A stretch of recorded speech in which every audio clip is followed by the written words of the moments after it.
बिस्मिल्लाहिर्रहमानिर्रहीम। सामईन व नाज़रीन, आज हम हज़रत मियां मीर रहमतुल्लाह अलैह के दरबार में हाजिर हैं।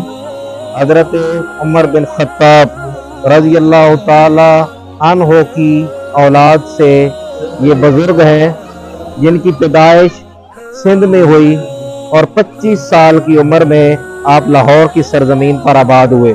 आपकी ज़ुबान फ़ारसी थी और आपने बड़े बड़े शयूख से इल्म फैज़ भी हासिल किया, बड़े बड़े बुजुर्गान दीन के पास भी आप जाते रहे। हज़रत मियां मीर रहमतुल्लाह अलैह ने 1550 ईस्वी में जो है वो आपकी पैदाइश हुई और 1635 ईस्वी में आपका विसाल हुआ। आपने लाहौर में ज़्यादातर जो आपका ज़िंदगी का अरसा है वो खानपुरा भी कहलाता है, बागबानपुरा भी कहलाता है। लाहौर अंदरून शहर आप रिहाइश रही आपकी और आपके उजरे में ही आपका इंतकाल हुआ।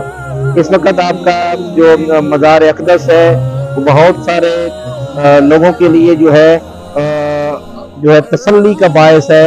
लोग यहाँ पे आते हैं और आपके दरबार पे हाज़िरी देते हैं, तसल्ली हासिल करते हैं, क्योंकि कुरान मजीद कहता है अला इन्ना औलिया अल्लाहि ला खौफुन अलैहिम वला हुम यहज़नून, ना इन्हें कोई खौफ है ना कोई गम है, और जो आदमी इनके दरबार में आता है वो भी खौफ और गम से आज़ाद हो जाता है। अल्लाह ताला हमें इन बुजुर्गान दीन के बताए हुए रास्ते पर अमल करने की तौफीक अता फरमाए। वस्सलाम।